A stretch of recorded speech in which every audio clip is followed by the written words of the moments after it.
Hello po mga kapatid, magandang umaga po sa inyong lahat. Nandito na naman po ako, Brother OG po, para mag-share sa inyo ng salita ng ating Diyos. Pero kagaya ng ating ginagawa palagi sa tuwing tayo mag-uumpisa na magbasa, mag-aral, makinig ng salita ng ating Diyos, tayo ay mananalangin muna. Samahan niyo po ako. Aming Diyos na makapangyarihan sa lahat, salamat na naman sa umagang ito. Ginising mo na naman po kami ng maayos at malakas ang katawan namin, O Diyos. Salamat, Lord. Salamat, Jesus. Salamat, Holy Spirit. Lord, salamat din sa araw na to dahil pinagkaloob mo na naman ang araw na to upang kami makapagbasa, makapag-aral, makakinig na naman ng inyong mga makapangyarihan salita. Lord, buksan mo po ang aming mga puso't isipan upang ito'y lubusan naming maintindihan at maitatak namin sa aming mga puso, O Diyos. Turuan mo rin po ako, gabayan. Samahan, Lord, upang puro salita mo lamang ang lumabas sa aking bibig. Salamat, salamat, Lord. Salamat, Jesus. Salamat, Holy Spirit. Lord, inaangkin na po namin ang katagumpayan ng aming gawain ito.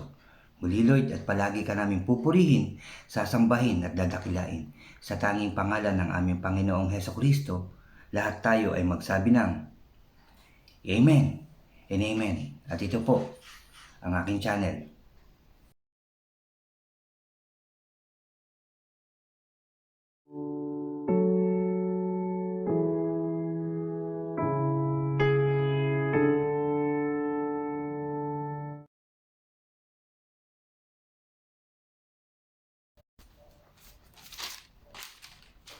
Hello po ulit mga kapatid. Nandito na naman po ako para magbahagi sa inyo ng salita ng ating Diyos. Bago po ako mag-umpisa, anyayahan ko lang ang mga bago po sa aking channel na mag-subscribe po kayo. Paki-like and share nyo po ang aking mga videos at paki-click na rin ang notification bell para lagi po kayong updated sa mga bago ko pang i-upload. Salamat po mga kapatid, salamat po. Natapos ko sa inyong i-share ang Book of Genesis. Marami tayong natutunan, marami tayong nalaman sa paglikha ng ating daigdig na nilikha ng ating Diyos. Ang mga buhay ng mga tao dito, sila Abraham, nandyan, nabasa natin ang kanilang mga anak. Di ba po, nandyan po sila Jacob, hanggang kay Jose, nabasa po natin iyan. Ngayon po, dadako na po tayo sa Exodus o Exodo. Sabi po dito sa panimula, ang ibig sabihin ng pamagat na Exodo ay pag-alis. Yun po ang ibig sabihin ng Exodo.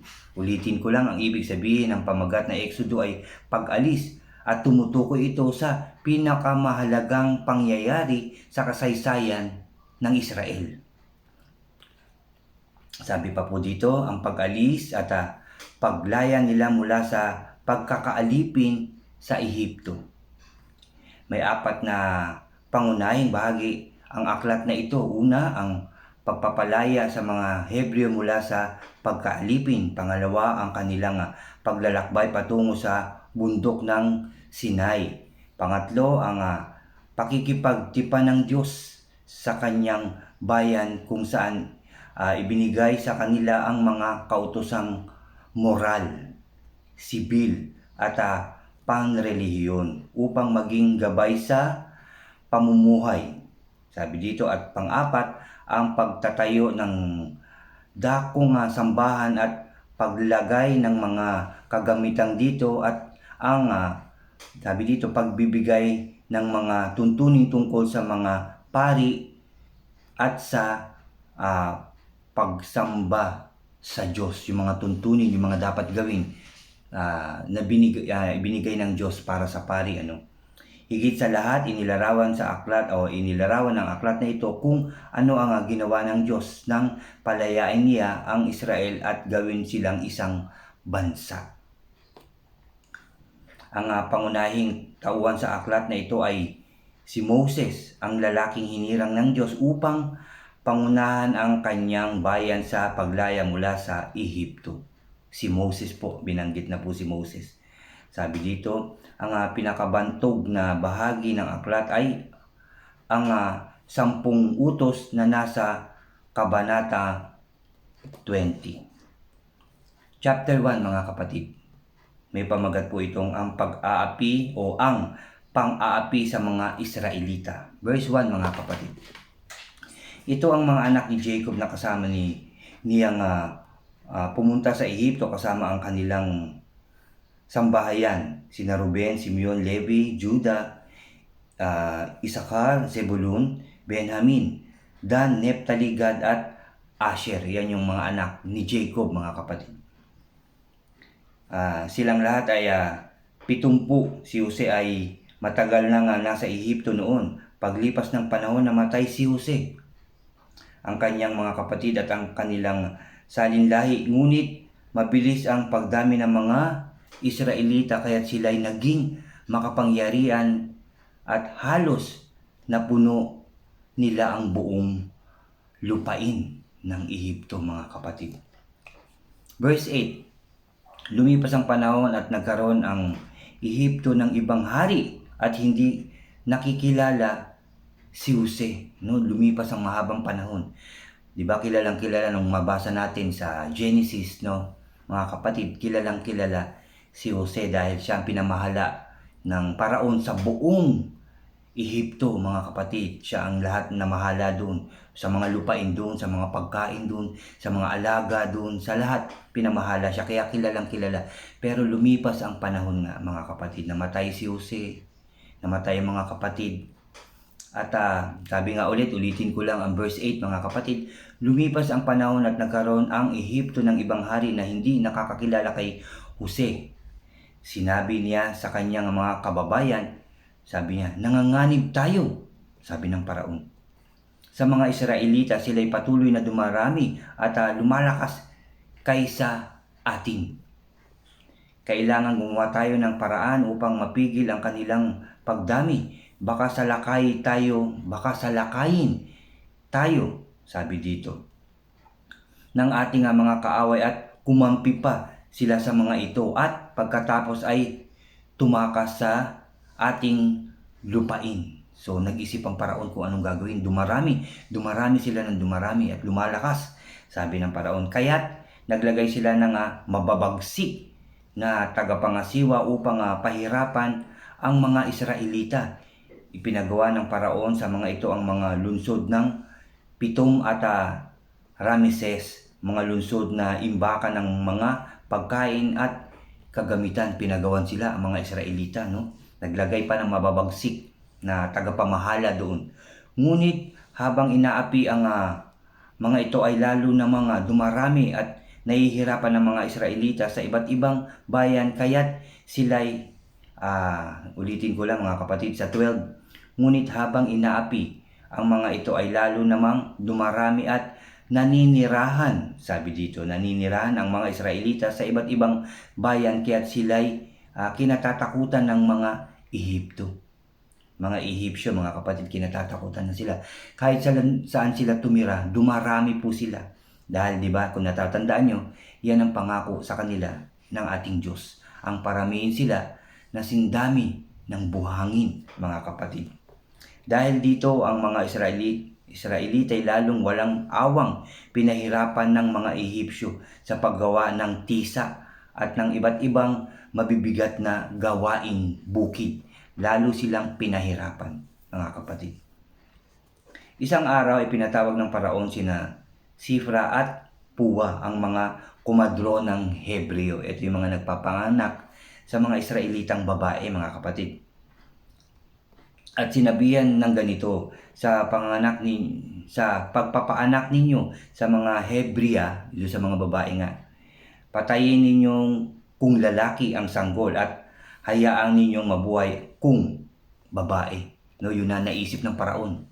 Dahil sa pagdami nito, na patuloy na dumadami, lumalakas sila, mga kapatid. Kaya sinabihan na sa mga kumadrona na kapag magpapaanak kayo at lalaki ang anak, patayin ninyo, sabi ng paraon. At kung babae, payagan ninyong mabuhay. Ngunit dahil sa takot nila sa Diyos, sabi dito, hindi sinunod ng mga kumadrona ang utos ng hari. Hindi nila pinatay ang mga sanggol na lalaki. Dahil dito'y pinatawag sila ng hari at tinanong, Bakit hindi ninyo pinapatay ang mga sanggol na lalaking isinisilang ng mga Hebrea? Bakit hindi nyo pinapatay ang mga lalaking isinisilang ng mga Hebrea? Mangyari po, iba ang mga Hebrea sa mga Ehipsya. Madali po silang manganak, kaya nasilang na nila o nasilang na ang sanggol pagdating namin. Ganun ang sinabi nila. Ganun ang katuwiran nila sa hari. Pagdating daw nila, nakapanganak na. So, paano pa nga naman papatayin? Dahil, di ba, karga na, nandun ang mga tao. So, yun ang sagot nila. Kaya, patuloy na dumami at lumakas ang mga Israelita. Ang mga kumadrona naman ay kinalugdan ng Diyos sa ginawa nila. Sila ay pinagkalooban niya ng mga sariling pamilya. Inutos naman ng Paraon sa lahat ng kanyang mga nasasakupan na itapon sa ilog Nilo ang lahat ng lalaking isisilang ng mga Hebrea. Yun naman ang naisipan ng Paraon. Itapon sa ilog ang mga ipapanganak na lalaki ng mga Hebrea at hayaan namang mamuhay o mabuhay ang mga babae. Natupad o tinupad ng ating Diyos ang pangako niya kay Abraham. Nadadami ang kanyang lahi hanggang kay Jacob, kay Isaac, mga kapatid, hanggang kay Jose. Dumami sila ng dumami. No? Sinasabi, di ba, sinabi ng ating Diyos, pararamihin ko ang iyong lahi. Sindami ng buhangin sa dagat. Sindami ng bituin sa langit. Natupad na po dito sa Exodo ang sinabi ng ating Diyos. Dumami sila ng dumami. Kahit saan sila manirahan, sila ay dumadami at lumalakas na tuloy. Tapos itong mga kumadrona nga, natakot sila sa Diyos. Ayaw nilang gawin na patayin ang mga batang lalaki, yung mga sanggol, no, na lalaki. Kaya sila nag-isip din ng paraan na yun ang sinabi nila na pagdating nila nanganak na ang Hebrea. Kaya hindi na nila nagawa yung utos ng Paraon. Nakaisip na naman itong Paraon ng masama. Itapon sa ilog ang mga sanggol na lalaki at ang mga babae hayaang mabuhay. Isa lang din ang pinapaalala, no? Ang ating Diyos, mga kapatid, ay tumutupad sa kanyang pangako. Hindi po siya nagbabago sa kanyang pangako sa lahat ng tao simula noon hanggang ngayon kung ano ang pangako niya.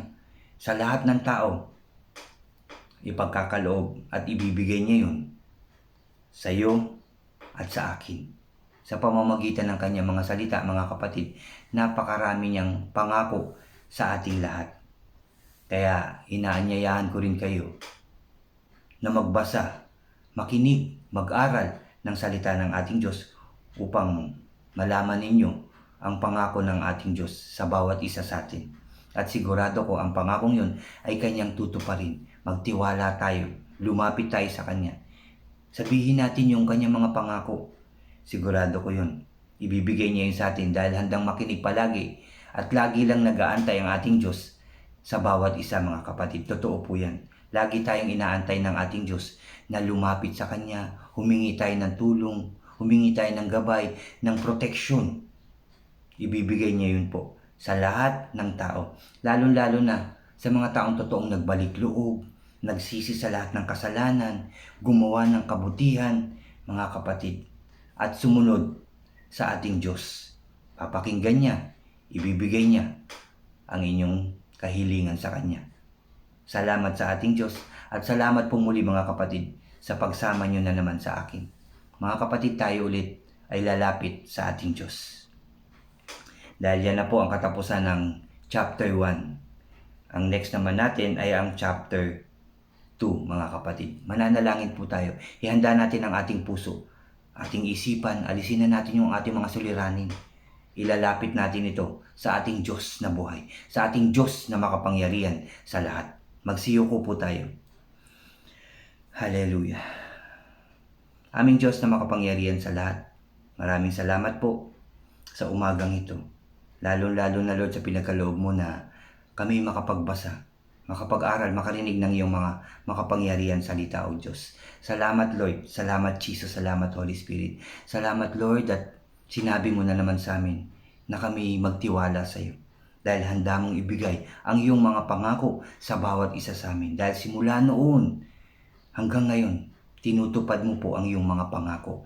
Salamat Lord dahil ipagkakaloob mo po ang iyong mga pangako sa lahat ng mga tao, lalong-lalo na sa mga taong totoong nagbalik loob sa iyo, Father God.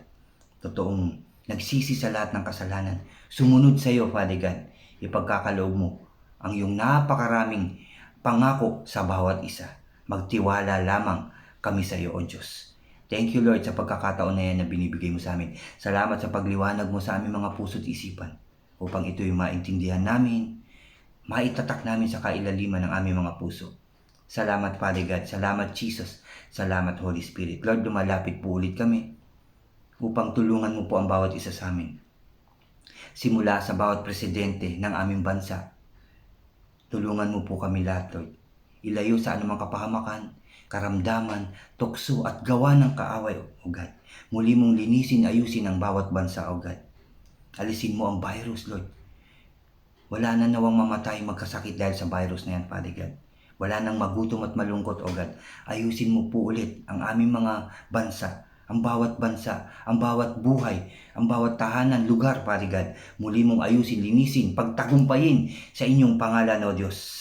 Salamat, Father God, dahil yan ay pagkakaloob mo sa lahat ng tao, O Diyos. Thank you, Lord. Thank you, Jesus. Thank you, Holy Spirit. Magtatagumpay na po ang aming mga buhay in Jesus' name. Dahil sasamahan mo kami.